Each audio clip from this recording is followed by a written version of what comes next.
ایک عجیب مقدمہ حضرت عمر کے پاس آیا. حضرت عمر کہنے لگے میں اس کا فیصلہ ہی نہیں کر سکتا. مقدمہ عرض کروں آپ کی خدمت میں. دروشی پڑھیے ایک دفعہ بلند آواز.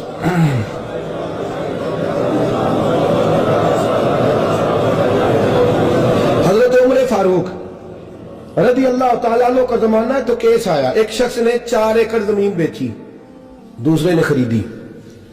جس نے بیچی وہ کسان نہیں تھا, کوئی اور کام کرتا تھا. اس نے کہا میرے پاس فارغ ہے, میں تو کاشتکاری نہیں کرتا, تو ایک کسان نے خرید لی. توجہ ہے میری بات پر. وہ کسان ہل چلا رہا تھا, پہلے دن ہل چلایا تو اس کھیت کے اندر سے خزانہ نکل آیا. کھیت سے خزانہ کس کا ہے یہ جی بھائی جی سڑک لنگ جائے نا, وہ آتا ہے میں دینی نہیں, تسی بیانہ واپس لو. اب تو سڑک گزر گئی, مجھے تو پتہ ہی اب چلا ہے کہ یہاں ہاؤسنگ سوسائٹی آنے والی, میں تو نہیں دیتا ہی, رکھ لے آپ. کیا نکل آیا؟ ہیرے جواہرات چاندی لال نکل آئے. اب اٹھا کے نا وہ شخص نکلا ہے وہ رکھ لیتا, سنبھال لیتا, کیا ضرورت تھی, ویسے بھی لوگ تو پیسے بتاتے ہی نہیں کتنے. اٹھا کے نا وہ خزانہ تو جس نے بیچے تھے اس کے گھر چلا گیا. کہنے لگا میں نے زمین خریدی تھی, خزانہ نہیں خریدا تھا, تیرا ہے, تو لے لے, تیرا ہے, رکھ لے. وہ بھی صحابی رسول ہے. میرے نبی نے دنیا کی محبت کھینچ ڈالی ہے دلوں سے. وہ کیا کہنے لگے؟ کہنے لگے میں نے تو 4 ایکڑ سے بڑی مشکل جان چھڑائی ہے, تو اب پھر دولت لے کے آ گیا ہے. اس نے کہا یہ تیرا ہے, تو ہی رکھ, میں نے زمین بیچی تھی تو جو اس کے اندر تھا وہ سارا ہی تیرا ہے, بیچ ڈالا تھا. کہنے لگا نا میں نے زمین خریدی ہے, خزانہ نہیں خریدا. وہ کہنے لگا لا بھائی میں نے تو ہر شے بیچ دی ہے, اس میں سے پھل اگے پھول نکلے وہ سارے. جاگ رہے آپ لوگ؟ آنکھوں ہے ہی کام جاگرنے والا ہے, یہ ہوتا ہی نہیں.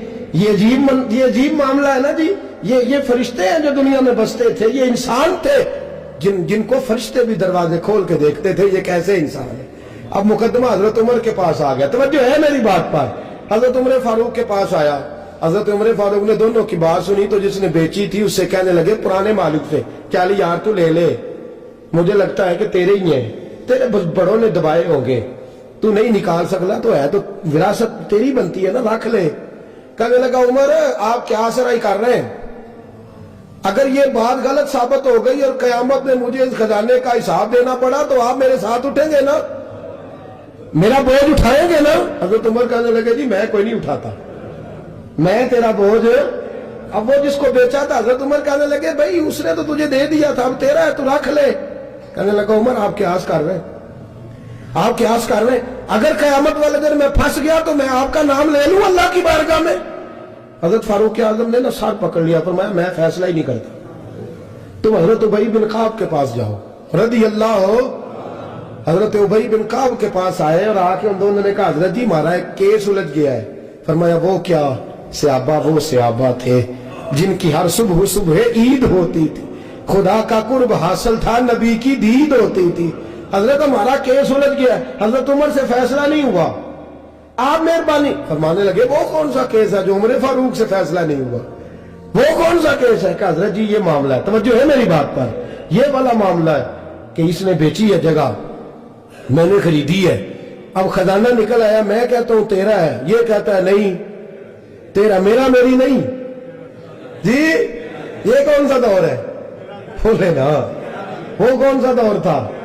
خیر الناس من ینفع الناس, لوگوں میں بہتر وہ جو لوگوں کے لیے نفع بخش. یہ کہتا ہے خزانہ تیرا ہے, میں کہتا ہوں نہیں, تو کون سا دور ہو گیا؟ تیرا تیری کا. حضرت سیدنا ابی بن کعب رضی اللہ تعالیٰ عنہ نے سر جھکا لیا. کہنے لگے میں فیصلہ کیا کروں, میں بہت بڑا قاضی ہوں پر یہاں میں بھی الجھ گیا ہوں. اب فیصلہ سنو, خوبصورت فیصلہ. حضرت ابی بن کعب اس سے پوچھتے ہیں بیچنے والے سے تیرے بچے کتنے؟ کہنے لگا جوان بیٹا ہے. خریدنے والے سے کہتے ہیں تیرے کتنے بچے؟ اس نے کہا جوان بیٹی ہے. کہنے لگا میں ان دونوں کا نکاح کر کے سارا سامان انہیں جہیز میں دے دیتا ہوں, ان کا نکاح کر کے سارا کچھ انہیں جہیز میں دے دیتا ہوں, تیرے گھر بھی آ جائے گا, تیرے گھر بھی.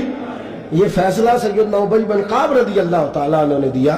لوگ رو رہے تھے, کہہ رہے تھے کیا بات ہے اس فیصلے کی, کیا بات. ایک نوجوان تھا مینا کے بازار میں, دوڑا جا رہا ہے, ایک بابا جی اس کو ملے, بزرگ.